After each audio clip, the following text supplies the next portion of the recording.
Party को मजबूती मिले और ज्यादा से ज्यादा उम्मीदवार आपको जीते। देखिए, समाजवादी पार्टी मध्य प्रदेश में पिछले कई वर्षों से चुनाव लड़ रही है और एक समय था जो नेताजी ने यहाँ पर लड़ाया था, बड़ी संख्या में समाजवादी पार्टी के विधायक जीते थे।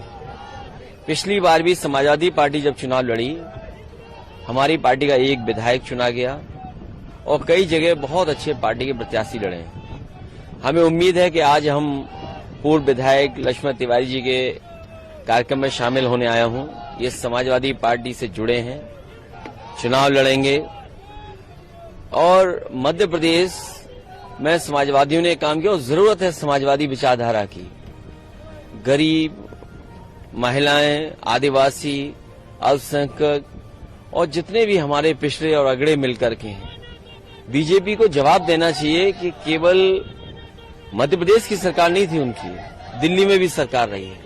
दिल्ली के 10 साल और मध्य प्रदेश की लगातार इतने सालों की सरकार में भी परिवर्तन दिखाई नहीं दे रहा है। आज अगर हम एनसीआरबी का आंकड़ा देखें, जो प्रदेश सरकार दिल्ली सरकार को देती है, महिलाओं के ऊपर अन्याय सबसे ज्यादा है, छोटी बेटियों के ऊपर सबसे ज्यादा अन्याय है।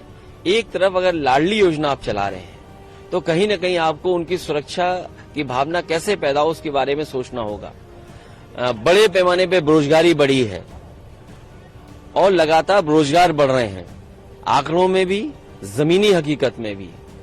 तो जब महंगाई बढ़ जाए, बेरोजगारी बढ़ जाए, अन्याय बढ़ जाए, तो इसके विकल्प देने के लिए समाजवादी लोग हैं और जनता के बीच में रहेंगे। हमें उम्मीद है कि समाजवादी पार्टी इस बार सीटें ज्यादा जीतेगी। इंडिया गठबंधन के साथ, जो गठबंधन के साथ आप चुनाव मैदान में उतरेंगे मध्य प्रदेश की, इंडिविजुअली अकेली ही पार्टी आपकी लड़ेगी? चुनाव तो जब कभी होगा तो चिन्ह पे साइकिल पर ही होगा और वोट साइकिल पे ही मांगा जाएगा।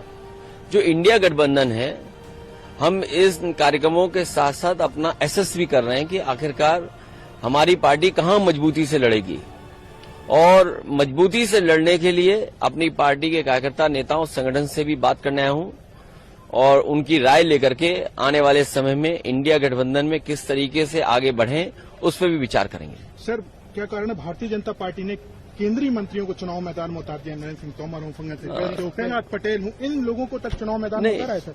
ये सवाल बड़ा नहीं है।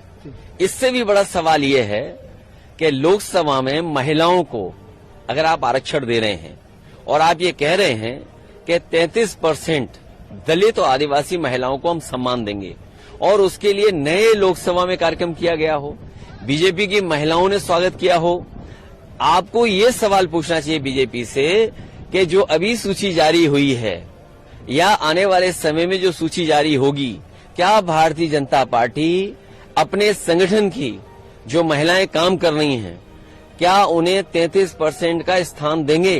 33% का स्थान अगर नहीं दे रहे हैं तो जो बिल लोकसभा में आप लेकर के आए हैं नई लोकसभा में, वो माताओं बहनों के साथ बहुत बड़ा धोखा है, क्योंकि ये बिल लागू नहीं होने वाला है। कम से कम बीजेपी अपने आचरण से, अपने जो टिकट वितरण हो रहा है उस प्रणाली से कम 33% महिलाओं को देकर के तो दिखाए। उज्जैन में सर 12 साल की बच्ची है करीब, उसके साथ रेप हुआ, जघन्य अपराध हुआ माइनर के साथ। सर देखिए, 12 साल या माइनर के साथ अगर एनसीआरबी के आंकड़े देखोगे तो मध्य प्रदेश का स्थान बहुत से प्रदेशों से ऊपर दिखाई दे रहा है और यहाँ तो महिलाओं के साथ और बेटियों के साथ सबसे ज्यादा इस तरह के अपराध हुए हैं। सर, प्रधानमंत्री जी आए, उन्होंने सनातन को बोला कि इंडिया गठबंधन सनातन खत्म करना चाहते हैं। देखिए, बीजेपी तो ये भी नहीं बता पा रही है कि सनातन क्या है।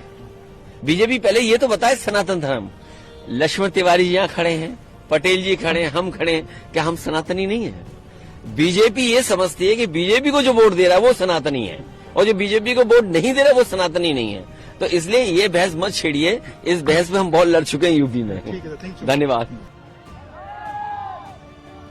अभी लोकसभा में तस्वीर दिखाई कि नारी शक्ति बंधन बिल आ गया, अधिनियम आ गया और बीजेपी के लोग प्रचार करने लगे कि अब तो माताएं बहनें विधानसभा में भी पहुंच जाएंगी, लोकसभा में भी पहुंच जाएंगी। नारी शक्ति अधिनियम आने के बाद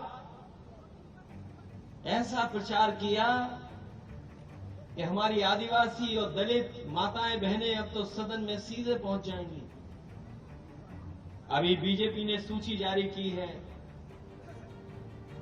कई लोगों को चुनाव लड़ा रहे हैं। बताओ कहीं 33% अगर आ गई हो दलित माताएं बहनें तो हमें बता दो उसमें। अभी जो सूची जारी हुई है भारतीय जनता पार्टी की, क्या उसमें दलित, आदिवासी या हमारी महिलाओं को मौका दिया है? हम अपनी माताओं बहनों को कहना चाहते हैं और संगठन के लोगों को कहना चाहते हैं, अगर कोई हमारी मां, बेटी या बहन या संगठन की कोई भी पदाधिकारी महिला है और अगर उसने क्षेत्र में काम किया होगा, बीजेपी के लोग 33% लड़ाए न लड़ाए, लेकिन समाजवादी पार्टी 20% महिलाओं को टिकट दे करके उनको मौका देने का काम करेगी। और हम भारतीय जनता पार्टी से कहना चाहते हैं, ये जो 33% का आरक्षण का जो सपना दिखाया है वो तो न जाने कब पूरा होगा। कोई कह रहा 2 लोकसभा चुनाव हो जाएंगे तब भी लागू नहीं होगा। जब लागू हो तब लागू हो। कम से कम बीजेपी को मध्य प्रदेश में और आने वाले लोकसभा चुनाव में ईमानदारी से, अगर लोकसभा को उन्होंने मंदिर माना है और अगर इस बिल का नाम नारी शक्ति बंधन रखा है नाम, तो कम से कम लोकसभा विधानसभा में 33% माताएं बहनों को टिकट देकर के साबित करें कि इनकी नीयत साफ थी, इसीलिए इन्होंने 33% का बिल लाने का काम